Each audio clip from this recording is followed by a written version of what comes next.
संत कबीर दास जी के 30 अनमोल वचन जो हर भारतीय को एक बार अवश्य सुनना चाहिए। ना तो अधिक बोलना अच्छा है, ना ही जरूरत से ज्यादा चुप रहना ही ठीक है। जैसे बहुत अधिक वर्षा भी अच्छी नहीं और बहुत अधिक धूप भी अच्छी नहीं है।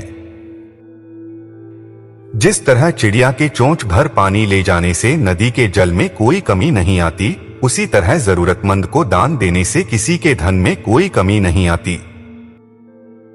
इस संसार में ऐसे सज्जनों की जरूरत है जैसे अनाज साफ करने वाला सूप होता है, जो सार्थक को बचा लेंगे और निरर्थक को उड़ा देंगे। इस संसार का नियम यही है कि जो उदय हुआ है वह अस्त होगा, जो विकसित हुआ है वह मुरझा जाएगा, जो छिना गया है वह गिर पड़ेगा और जो आया है वह जाएगा। जो कल करना है उसे आज करो और जो आज करना है उसे अभी करो। कुछ ही समय में जीवन खत्म हो जाएगा, फिर तुम क्या कर पाओगे। जहां पर आपकी योग्यता और गुणों का प्रयोग नहीं होता, वहां आपका रहना बेकार है। जैसे ऐसी जगह धोबी का क्या काम, जहां पर लोगों के पास पहनने को कपड़े ही नहीं हो। मन में धीरज रखने से सब कुछ होता है। अगर कोई माली किसी पेड़ को 100 घड़े पानी से सींचने लगे तब भी फल तो ऋतु आने पर ही लगेगा। समुद्र की लहर में मोती आकर बिखर गए, बगुला उनका भेद नहीं जानता, परंतु हंस उन्हें चुन चुन कर खा रहा है। इसका अर्थ यह है कि किसी भी वस्तु का महत्व जानकार ही जानता है।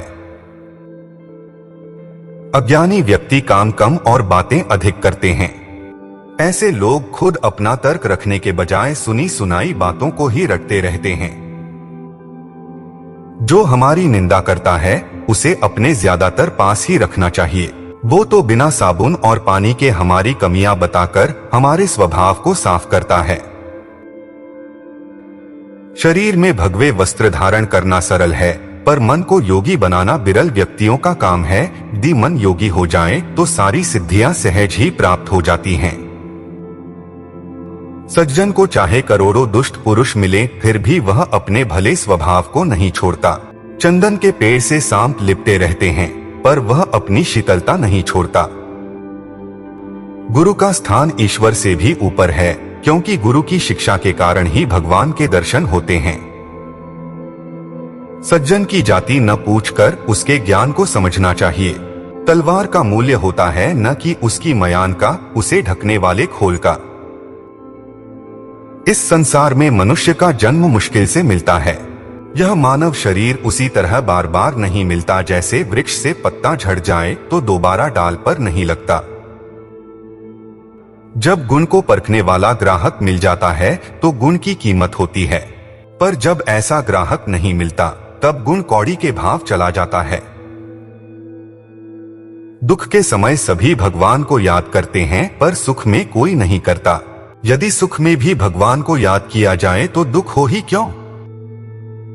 खजूर के पेड़ के समान बड़ा होने का क्या लाभ, जो ना ठीक से किसी को छाव दे पाता है और न ही उसके फल सुलभ होते हैं। अगर हमारा मन शीतल है तो इस संसार में हमारा कोई बैरी नहीं हो सकता। अगर अहंकार छोड़ दें तो हर कोई हम पर दया करने को तैयार हो जाता है। कुछ लोग बहुत पढ़ लिख कर दूसरों को उपदेश देते हैं, लेकिन खुद अपनी सीख ग्रहण नहीं करते। ऐसे लोगों की पढ़ाई और ज्ञान व्यर्थ है। मांगना मरने के समान है, इसलिए कभी भी किसी से कुछ मत मांगो। जिस तरह जमे हुए घी को सीधी उंगली से निकलना असंभव है, उसी तरह बिना मेहनत के लक्ष्य को प्राप्त करना संभव नहीं है।